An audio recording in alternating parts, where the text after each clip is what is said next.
صلی اللہ علیہ وسلم کے وصال ظاہری کے ایام قریب آئے تو حضور نے سرخ پٹی باندھی، تیز بخار ہے نبی کریم کو، 2 صحابہ سہارا دے کے مسجد میں لائے، نبی پاک علیہ السلام کو بظاہر سہارا دے کے لایا گیا۔ کریم رسول نے لوگوں کو جمع کیا، حضور آج کیا ہونے والا ہے، آج کیا کہا جائے گا، آج کس لیے میٹنگ بلائی ہے؟ نبی کریم کے کل صحابہ جب مسجد میں جمع ہوئے تو کھچا کھچ مسجد بھری ہے۔ وصال ظاہری سے چند یوم پہلے کی بات، نبی پاک نے فرمایا آج تمہیں کوئی جہاد کی ترغیب نہیں دینی، آج کوئی نیا پیغام نہیں دینا، آج تمہیں بتانا ہے کہ رب نے اپنے بندے کو اختیار دیا ہے، چاہے تو دنیا میں رہے، چاہے تو اس کی بارگاہ میں حاضر ہو جائے۔ اس عبد نے بارگاہ ربوبیت کی طرف لوٹنے کا ارادہ کر لیا ہے۔ حضرت صدیق اکبر رونے لگے تو صحابہ نے کہا تمہیں کیا ہوا؟ کہنے لگے سمجھ نہیں رہے، کسی کی بات نہیں کر رہے، نبی پاک تو اپنی بات فرما رہے ہیں، اس نے جانے کا ارادہ کر لیا۔ سنیے میرے بھائی، محبوب پاک نے فرمایا بھائی کسی شخص کو میری طرف سے کوئی تکلیف پہنچی ہو تو بدلہ لے سکتا ہے، بدلہ لے سکتا ہے، کسی کو تکلیف پہنچی۔ صحابہ پھوٹ کے رونے لگے، محبوبہ کرم ہی کرم ہوا ہے، رحمت ہی رحمت آئی، آپ کے بارے میں گمان کرنے والا بھی دائرہ ایمان سے نکل جائے گا۔ حضور آپ کیا فرما رہے ہیں؟ فرمایا نہیں بھائی اٹھو۔ پیچھے سے جناب عکاشہ بن محسن اٹھے، ہاتھ کانپتے ہیں آگے بڑھے، کہنے لگے یا رسول اللہ ایک جنگ کے موقع پر آپ نے درہ مارا تھا، ننگی پیٹھ پر صفیں سیدھی کراتے، بات دل میں رہ گئی ہے، میں نے بدلہ لینا ہے۔ نبی کریم نے فرمایا بلال دوڑ کے جاؤ، فاطمہ کے گھر درہ پڑا ہے، درہ لاؤ۔ سیدنا بلال حبشی کہتے میں گیا، دستک دی، سیدہ طیبہ طاہرہ حضرت فاطمہ فرمانے لگی بلال کیسے آئے ہو؟ اماں جی وہ درہ چاہیے تھا۔ سیدہ کو تشویش ہوئی، کہنے لگے بلال نہ تو جنگ پہ جانا ہے، نہ جہاد ہے، نہ کوئی ایسا موقع ہے، حضور کی تو طبیعت مبارک بظاہر بڑی علیل ہے، درہ کیا کریں گے؟ حضرت بلال عرض کرنے لگے اماں جی ایک صحابی بدلہ لینے لگے ہیں، صاحب طبقات نے جملے لکھے ہیں، کہتے ہیں بی بی صاحبہ نے درہ بھی دیا اور امام حسن حسین کو بھی باہر نکالا۔ فرمانے لگی عکاشہ سے کہنا 100 درے مارے، ان 2 شہزادوں کے جسم پر نبی پاک کے قریب نہ جائے، میں نے 2 بچے پیدا ہی اپنے محبوب پر قربان کرنے کے لیے کیے، ان کو لے جا۔ حضرت بلال کہتے میں 2 شہزادے لے کے آیا، اور جب دروازے میں میں لے کے پہنچا تو نبی پاک نے دیکھا تو آنکھوں میں آنسو آ گئے، فرمایا ان کو بٹھا دو، مجھے پتا ہے فاطمہ نے کیا کہہ کے بھیجا ہے۔ حضرت سیدنا بلال فرماتے ہیں درہ میں نے جناب عکاشہ کو دیا، حضرت عکاشہ درہ لے کے آگے جو بڑھے تو حضرت ابوبکر صدیق نے ان کے پیروں پہ ہاتھ رکھا، فرمایا عکاشہ میری طرف آ یار، مجھے مار درے، نبی پاک کے قریب نہ جا۔ مصطفیٰ کریم نے فرمایا ابوبکر تو ہٹ جا، اسے آنے دے۔ فرماتے ہیں میں چند قدم آگے گیا تو مولا علی شیر خدا نے میرے پیر پہ ہاتھ رکھا، کہنے لگے عکاشہ سوچ تو صحیح تو کیا کر رہا ہے؟ حضور نے فرمایا علی ہٹ جاؤ، میرا اور ان کا معاملہ ہے۔ جناب عکاشہ آگے بڑھ رہے، نبی کریم نے فرمایا میں اپنی امت کو درس دینا چاہتا ہوں، خبردار خبردار زندگی میں تمہارے ہاتھ سے زبان سے کسی کو تکلیف نہ پہنچنے پائے، خبردار یاد رکھنا وہ معاشرے بگڑ جاتے ہیں، وہ معاشرے تباہ کر دیے جاتے ہیں جہاں ظلم ہوتا ہے، جہاں زیادتی ہوتی ہے، جہاں لوگوں کو ستایا جاتا ہے۔ محبوب کریم کے قریب آئے حضرت عکاشہ، حضور میری پیٹھ ننگی تھی، آپ بھی ذرا کپڑا ہٹائیے۔ نبی کریم نے پیٹھ سے کپڑا ہٹایا، جناب عکاشہ نے درہ جو اٹھایا تو صحابہ کی چیخیں نکلی، حضرت عکاشہ نے درہ دور پھینکا، حضور کے بطن اطہر سے لپٹ گئے، چومنے لگے، کہنے لگے حضور وہ تو صفیں سیدھی کراتے لگ گیا تھا، آپ نے کہاں مارا تھا؟ یا رسول اللہ میں تو بہانہ بنا رہا تھا کہ جاتی دفعہ مجھے وجود چومنے کا موقع نصیب ہو جائے، مجھے یہ موقع نصیب ہو جائے۔ میرے حبیب نے فرمایا جس نے جنتی دیکھنا ہو میرے عکاشہ کی زیارت کر لے۔ بھائی ظلم کا دروازہ کھلا ہوا ہے، اور لوگ بھول جاتے ہیں زیادتی کرتے ہیں، وہ بہو سے ہی کیوں نہ کرے، وہ اپنے گھر کے بھول جاتے ہیں کہ شاید پوچھنے والا کوئی نہیں، شاید میزان نہیں لگے گا۔ ایران کے بادشاہ نے اپنے بیٹے کو پڑھانے کے لیے ایک استاد صاحب کا بندوبست کیا، استاد صاحب کو کہا کہ میرے بچے کو دین پڑھائیے، میں چاہتا ہوں کل اس نے انعام حکومت کو سنبھالنا ہے تو یہ دین سے آگاہ ہو جائے، اس کو کچھ سکھائیے پڑھائیے۔ بہت نیک بزرگ بڑے درویش عالم پڑھانے لگے، اسباق مکمل ہو گئے، دین کے اسباق قرآن مجید پڑھایا، احادیث طیبہ کا درس دیا، اصول فقہ سے روشناس کرایا۔ جب بچے نے مکمل تعلیم حاصل کر لی، اور آمین ہو گئی، دستار ہو گئی، فارغ ہو گئے، تو پھر ایک دن استاد صاحب نے کہا بیٹے کل تم نے ضرور آنا ہے، کچھ بات کرنی ہے۔ شہزادہ گیا ملنے استاد صاحب سے، استاد صاحب نے کنڈی لگا لی، ہاتھ میں درہ پکڑ لیا، مار مار کے پورے وجود کو زخمی کر دیا، کوئی غلطی نہیں، کوئی بات نہیں، مارا۔ بچہ آیا آ کے بادشاہ سلامت سے کہا کہ ابا جی سمجھ نہیں آئی، بڑا مارا استاد۔ تو سیانے تھے نا بادشاہ، یہاں تو قاری صاحب روز کٹہرے میں کھڑے ہوتے ہیں، مولوی صاحب آپ نے میرے بچے کو کیوں مارا ہے؟ آپ 8,000 کے مولوی ہیں، میرا کئی کروڑ کا بچہ ہے، سویرے بدل لیں گے۔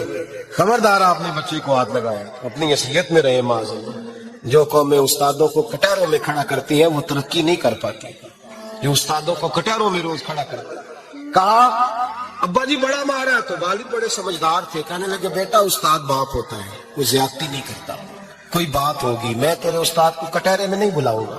اماں سے بات کی، اماں کہنے لگی بیٹا میں تیرے باپ سے کیسے بات کروں، ڈارا۔ وقت گزر گیا، 22 سال بیت گئے، 22 سال گزر گئے، بادشاہ کا انتقال ہوا، شہزادہ تخت پہ بیٹھا، پہلا حکم یہ دیا کہ میرے استاد کو بلاؤ، پہلا حکم۔ استاد جی بوڑھے ہو گئے تھے، چھڑی کے اوپر ٹیک لگا کے آئے اور بھمیں سفید ہو کے جھک گئی تھی، یوں آنکھ کھول کے بڑی مشکل سے دیکھا، کہنے لگے شہزادے حکم ہو۔ کم میں شہزادہ نہیں، اب میں بادشاہ بن گیا ہوں۔ استاد جی 22 سال بیت گئے، آپ نے مارا تھا، پر وہ درد چونکہ زیادتی کی تھی، میرا قصور کوئی نہیں تھا، تو نہ میری روح سے درد گیا ہے نہ میرے جسم سے گیا ہے، میں بے اختیار تھا، پوچھ نہیں سکتا تھا، آج با اختیار ہوا ہوں۔ سب سے پہلے پہلا حکم آپ کو دیا، بلایا ہے، بتائے کیوں مارا تھا، کیوں مجھے مارا تھا، میری زیادتی بتائے۔ تو استاد، بوڑھے استاد کی آنکھیں آنسوں سے بھر گئی، کہنے لگے بیٹے بس آج کے دن کے لیے مارا تھا، یہ جو دن آ گیا نا میری زندگی میں اس لیے مارا تھا، یہ میں چاہتا تھا میری زندگی میں وقت ہے، آج کے بس میری مراد پوری ہو گئی۔ کہ صاحب کس لیے، مجھے بھی سمجھائے۔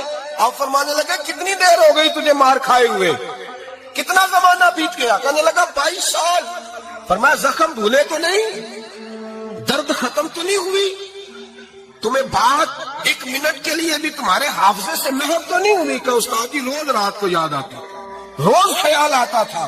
استاد کہنے لگے بھائی تو بے اختیار تھا، پوچھ نہیں سکا، 22 سال تجھے یاد رہا، مجھے پتا تھا تو ایک دن حکمران بنے گا، میں نے تجھے اس لیے مارا تھا کہ بیٹے یاد رکھنا، کسی پہ ظلم نہ کرنا، اگر تجھے 22 سال تک یاد رہا ہے تو جس پر تو ظلم کرے گا اسے بھی قیامت تک یاد رہے گا، اور یہ یاد رکھنا تو آج با اختیار ہوا تو تو نے مجھے بلا لیا ہے، قیامت کے دن غریب با اختیار ہو جائیں گے، مظلوم با اختیار ہو جائے گا، وہ با اختیار ہوں گے، للہ الواحد القہار، رب کریم کی بارگاہ کے اندر ان کا اختیار ہوگا، اکیلے اللہ کی حکمرانی ہوگی، پھر وہ بلائیں گے، بڑے بڑے کج کلا دنیا میں جن کی پگڑیاں اونچی تھیں وہ سر جھکائے کھڑے ہوں گے، دنیا میں جو ڈکٹیٹر بنتے تھے ان کی پشتیں لال ہوں گی، ان کو غدار لکھا جائے گا، قیامت تک نہیں بھولے گا۔ ظلم کرنا تو سوچ سمجھ کے کرنا، اتنا کرنا جتنا تم سہ سکتے ہو، اتنی زیادتی کرنا جتنی قیامت میں تم برداشت کر سکتے ہو۔ میرے نبی کریم صلی اللہ علیہ وسلم نے فرمایا ظلم سے بچو، یہ قیامت کے اندھیروں میں سے ایک اندھیرا ہوگا، زندگی میں زیادتی نہ کریں، اگر تھوڑی دیر کے لیے کوئی چیز برداشت کر جائیں گے تو وہ فائدہ دے جائے گی، کچھ دیر کے لیے اگر سہ جائیں گے تو نفع مل جائے گا، سہنے کی کوشش کریں لیکن زیادتی نہ کریں، نظر کو، سوچ کو، ذہن کو پاک رکھیں، اور میرے بھائی زندگی پوری ظلم سے بچے، زیادتی سے بچے۔ امیر المومنین حضرت جناب سیدنا عمر فاروق رضی اللہ تعالیٰ عنہ رات گھر میں تھے تو رونے لگے، بڑی دیر تک روتے رہے، والدہ اٹھی تو صاحبزادے سے کہنے لگی پتہ کرو تمہارے باپ کو کیا مسئلہ ہے۔ شہزادے آئے، کہنے لگے امیر المومنین والد گرامی کیا ہوا؟ تو حضرت عمر فاروق کہنے لگے بیٹا اپنی اماں کو بلاؤ۔ والدہ آ گئی، کیا بات ہے؟ کچھ طبیعت خراب ہے تو حکیم کا بندوبست کیا جائے۔ تو حضرت عمر کہنے لگے کچھ بھی نہیں، آج مسجد سے نکلا ہوں تو نبی پاک کے صحابہ میری تعریفیں کر رہے تھے۔ یہ حضرت فاروق اعظم کے وصال کے قریب کے دن ہے، تعریف تو حضرت یہ رونے کی بات ہے کہ خوش ہونے کی؟ آپ فرمانے لگے نہیں، سوچتا ہوں باہر تو میں اچھا رہا ہوں، پتہ نہیں گھر میں ہی کوئی زیادتی نہ ہو گئی ہو، پتہ نہیں تمہارے ساتھ بھی میرے معاملات ٹھیک تھے کہ نہیں؟ صحابہ تو تعریف کرتے ہیں. رو رہا ہوں تمہاری وجہ سے نہ الجھ جاؤں, بیوی ہی نہ کہے میرا حق ہی ادا نہیں کیا. یہ لفظ کہتے کہتے پہاڑ ہے یہ شخص. کیسر و کسرا کامتے ہیں. حضرت عمر رو پڑے. بی بی سے کہنے لگے مجھے اللہ کی رضا کے لیے معاف نہیں کر دیتی؟ میرے اوپر بوجھ تھا امت کا, میں ساری رات مدینے کی گلیوں میں پھرتا تھا, دن سارا مسجد میں گزرتا تھا, میں تجھے وقت نہیں دے پایا, معاف نہیں کر دیتی؟ تو زوجہ کہنے لگی نہیں عمر, میں نے بھی زندگی میں اپنا کوئی سکھ چین نہیں دیکھا, کوئی چاؤ پورا نہیں کیا, میں کیسے معاف کر دوں؟ میں نہیں معاف کرتی. حضرت عمر زمین پہ بیٹھ کے رونے لگے. کہنے لگے چل معاف کر دے. کہنے لگی ایک وعدہ کرو, قیامت کے دن رب کریم کی بارگاہ میں میری سفارش کرو گے؟ اللہ کی بارگاہ میں عرض کرو گے کہ اللہ اچھی تھی, مجھے کپڑے دھو کے دیتی تھی, روٹی پکا کے دیتی تھی, میری عزت کی محافظ تھی؟ جناب عمر کہنے لگے تیرے ساتھ وعدہ ہے, رب اپنے فضل سے عمر کو جنت دے گا تو عمر تجھے جنت میں ساتھ لے کر کے جائے گا, تیرے ساتھ وعدہ ہے. بھائی جن کے دلوں میں احساس تھا کہ ہم سے کوئی زیادتی نہ ہو جائے کسی جگہ, وہ تو یہاں تک معاملہ کرتے تھے, یہاں تک ان کا خیال رہتا تھا. عزیزو, ایک تو نظر میں حیا پیدا کرے, والدین کی بہت بڑی ذمہ داری ہے. لاکھوں بچے مرضی کی شادیاں کر رہے ہیں, ہزاروں گھر اجڑ رہے ہیں. یہ وہ والا زہر ہے جو ہر گھر میں تیزی سے پھیلتا چلا جا رہا ہے. پہلے ہم کہتے تھے کہ بچہ باہر نہ نکلے, اب کہتے ہیں اللہ کہیں موبائل لے کے تنہا نہ بیٹھ جائے, کہیں تنہا نہ بیٹھ جائے. کیا بنے گا اس کا اگر یہ گندگی اور یہ ایسا نشہ ہے جو اجاڑ کے رکھ دے. بخاری شریف میں حدیث ہے, قاضی ایاز مالکی رحمۃ اللہ علیہ نے بڑی تفصیل سے لکھی ہے. راوی حضرت انس بن مالک ہیں. ایک بندہ بڑی دور سے آیا نبی پاک صلی اللہ علیہ وسلم کی زیارت کے لیے, بڑی دور سے. عرب کے جو سردار ہوتے تھے ان کے بڑے ناز نخرے ہوتے تھے. وہ خیر آج بھی ہیں, پروٹوکول کا ماحول آج بھی, یعنی وزیر صاحب کے آگے دو چار گاڑیاں نہ ہوں تو ان کو مزہ ہی نہیں آتا. پولیس والے آگے پیچھے بھاگیں تو حالانکہ ان کو نہیں پتا کہ جو پولیس والے آگے پیچھے بھاگ رہے ہیں نا, یہ حکومت بدلی تو گرفتار کرنے بھی انہوں نے آنا ہے. لیکن وہ بڑا مزہ آتا ہے جب لوگ گاڑی کے پیچھے بھاگتے ہیں. کیا بات ہے جناب, بڑی بات. اور ہماری طبیعتوں میں پتہ نہیں کون سی. تو نبی پاک صلی اللہ علیہ وسلم کی خدمت میں وہ شخص بڑی دور سے آیا. تو عرب کے بادشاہوں کا مزاج تھا, پروٹوکول بڑا چاہتے تھے. ان کا تو یہ طریقہ تھا کہ حکمرانی کرنی ہے جیسے بھی ہو. اگر کسی غلام نے دھوپ میں بندھا رہ گیا, اونٹ اور چھاؤں میں نہیں باندھا تو درے مارتے تھے, اور اگر اس نے کھول کے باندھ دیا تو پھر بھی مارتے تھے. کہتے تھے اتنا سیانا ہو گیا تو انہیں پوچھا ہی نہیں, خود بخود ہی باندھ دیا. وہ شخص حضور کی بارگاہ میں آیا اور بہت سارے لوگوں کے پاس کیونکہ وہ جاتا تھا اپنے سربراہ کا پیغام لے کے, تو وہ کانپ رہا ہے جب حضور کی بارگاہ میں گیا, ڈر رہا ہے. اب ذرا بات کو سمجھنا, نبی پاک صلی اللہ علیہ وسلم نے اس سے فرمایا کیوں ڈرتے ہو؟ سادہ آدمی ہے, دیہاتی ہے, بدو ہے. اللہ کے رسول نے تھپ کی دی, کیوں ڈرتے ہو؟ تو کہتے حضور مجھے آداب نہیں آتے اور مجھے ڈر آتا ہے, کوئی بات اگر ایسی ہو گئی, آپ مدینے کی حکومت کے سربراہ ہیں, تو کہیں آپ ناراض نہ ہو جائیں. حضرت انس بن مالک فرماتے ہیں بات کہاں کی تھی, پہنچ کہاں گئی. جب اس نے یہ کہا نا کہ آپ تو حکومت کے سربراہ ہیں, کہیں کوئی غلطی نہ مجھ سے ہو جائے, تو نبی پاک کی آنکھوں میں آنسو آ گئے. حضور رونے لگے اور نبی پاک صلی اللہ علیہ وسلم فرمانے لگے نہ بھائی, تو کسی حکومت کے سربراہ کے پاس نہیں آیا, نہ تو اس بیٹے کے پاس آیا ہے جس کی ماں گوشت کے خشک ٹکڑے کھا کے بھی گزارا کر لیتی. میں تو ایک غریب ماں کا بیٹا ہوں.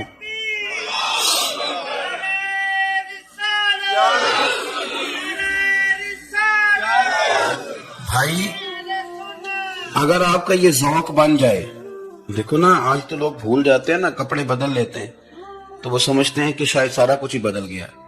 یعنی گاؤں سے آ کر پڑھنے والے بھول ہی گئے ہیں کہ کس کی ماں نے کتنا زیور بیچا. لوگ بھول جاتے ہیں چیزوں کو.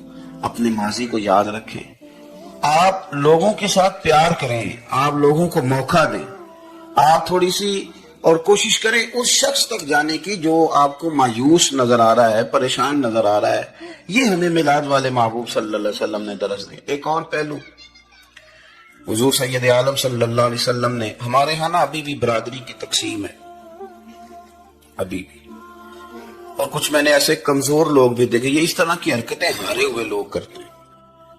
ہارے ہوئے لوگ جو اپنے آپ کو سمجھتے ہیں کہ میں کوئی بڑا آدمی ہوں, بڑا آدمی تو اپنے اخلاق سے ہوتا ہے، اپنے کردار سے ہوتا ہے، اپنی سخاوت سے ہوتا ہے، لوگوں سے پیار کرنے سے ہوتا ہے۔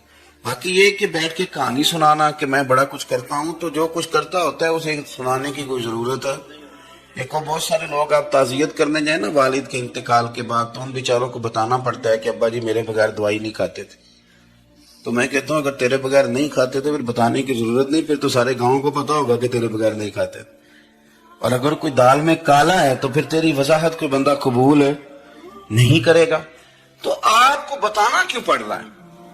اور آپ بار بار اس بات کا ذکر کیوں کر رہے ہیں کہ ہم بہت بڑے قبیلے کے ہیں؟ صاحب اگر آپ بڑے قبیلے کے ہیں تو پتا ہوگا سارے علاقے کو آپ کتنا لوگوں کا خیال کرتے ہیں، آپ کس قدر محبت کرتے ہیں، آپ کا انداز کریمانہ کس طرح کا۔ پھر آپ کو بتانے کی کوئی ضرورت نہیں ہوتی، پھر خود بخود خبر ہوتی۔ حضرت سیدنا ابو ذر غفاری رضی اللہ تعالیٰ عنہ، قبیلہ بنو غفار ایک بڑی شاخ تھی قبیلوں میں سے، جو لوگ اس زمانے میں مالدار قبیلوں سے تعلق رکھتے تھے ان میں سے ایک بڑا نام تھا۔ ساری زندگی چودراہٹ کی، لیکن میلاد ایک انقلاب کا نام ہے۔ میں میلاد منانے والے دوستوں سے گزارش کرتا ہوں کہ آپ ہر سال میلاد منائیں، اور ہر سال میلاد کے بعد آپ تھوڑے بدل بھی جائیں، یعنی تھوڑے سے بدل جائیں۔ کچھ لوگ کہیں یار یہ داڑھی میں نے نا 12 ربیع الاول والے دن رکھی تھی، یہ میری میلاد والی داڑھی ہے۔ اور داڑھی رکھے بھی نبی پاک کی مرضی کی۔ کس کی مرضی کی؟ نہ ناراض ہو جائے جی میں ٹور چلا بس۔ کس مرضی کی جی؟ اپنی مرضی کے نہیں۔ داڑھی کا وزن کو نہیں ہوتا کہ پوری مٹھی رکھیں گے تو آپ کو کوئی دقت ہوگی، یہ کوئی وزن نہیں۔ پوری رکھیں، جو حضور کا طریقہ مبارکہ ہے جو ہمیں ملتا ہے اس پر آپ توجہ فرمائیں۔ تو میں جو بات عرض کرنے جا رہا ہوں وہ میلاد انقلاب ہے۔ حضور سید عالم صلی اللہ علیہ وسلم کی بارگاہ میں آنے سے پہلے لوگ کچھ اور ہوتے تھے، اور یہاں سے ہو کے جاتے تھے تو پھر ان میں تبدیلی آتی تھی۔ میں سارا دن کرامتیں سناؤں نا کسی کو اپنے پیر صاحب کی، اور اپنے گھر میں بھی کہ میرے حضرت بڑے، میرے استاد بڑے، لیکن بیوی کے ساتھ اگر میں ترش لہجے میں بات کروں گا تو وہ کہے گی یہ سکھاندے نے تینوں پیر صاحب۔ دوست کہیں گے یہ سکھاتے ہیں آپ کی کہانیاں نہیں چلتی، آپ کا کردار چلتا۔ حضرت ابو ذر غفاری رضی اللہ تعالیٰ عنہ فرماتے ہیں چونکہ میں چودھری تھا، سیدنا بلال حبشی رضی اللہ تعالیٰ عنہ کے پاس میں بیٹھا تھا، کسی بات میں بات آگے بڑھی اور بڑھتے بڑھتے بات شکرنجی تک چلی گئی۔ رائے کے اختلاف نے باتوں میں تلخی پیدا کر دی، اور جب تھوڑے لفظ اور تیز ہوئے تو میں نے انہیں کہہ دیا چپ کر، تو ابشن کا بیٹا ہے۔ کس کے بیٹے تھے حضرت بلال؟ کہتے ہیں جب انہوں نے مجھے کہا تو میرا دل بڑا ٹوٹا، کہ میں نے ارادہ کیا کہ میں نے حضور کی بارگاہ میں نہیں عرض کرنی۔ اب ہر بات کی ہم حضور کی بارگاہ میں شکایت کریں، لیکن میں جا کے مسجد میں بیٹھا اور جب سرکار آئے نا، ارادہ نہیں تھا کہ عرض کروں گا، لیکن حضور کا چہرہ دیکھا تو دکھ میرا خود ہی تازہ ہو گیا۔ رونے کا بھی تو تب ہی مزہ آتا ہے نا کوئی اپنا ملے تو۔ فرماتے ہیں کہ میرے آنسو نا بغیر اختیار کے چھلک پڑے اور میں کھل کے روئے، کھل کے۔ قربان جاؤں محبوب کے بھی حضور نے پاس نہیں بلایا، بلکہ نبی پاک اٹھ کے خود میرے پاس آئے اور مجھے کندھوں سے پکڑ کے سینے سے لگایا، اور جب میں کھل کے رو لیا تو حضور میرے آنسو پوچھنے لگے۔ کچھ شعر ایسے ہوتے ہیں جو کسی نے کہے ہوتے ہیں، اور کہنے والا جو ہوتا ہے وہ صاحب حال ہوتا ہے، تو اس میں کچھ خوبصورتی زیادہ ہی ہو جاتی ہے۔ ایک پنجابی کے شاعر ہمارے گجرات میں گزرے، بزرگ تھے، ان کا ایک شعر ہے، وہ کہتے ہیں ایک واری میری آنکھیاں چوں انہوں نے اتھرو پونجے سن، ایک واری میری آنکھیاں چوں انہوں نے اتھرو پونجے سن، ہن تے چسکا پہ گیا رونے دا۔ ایک واری میری آنکھیاں چوں انہوں نے اتھرو پونجے سن، ہن تے چسکا پہ گیا رونے دا، تے ہر ویلے آہو زاری دا۔ تو میں روز رونے لگا ہوں، مزہ ہی بڑا آیا ہے جب سے محبوب نے چپ کرانا شروع کیا۔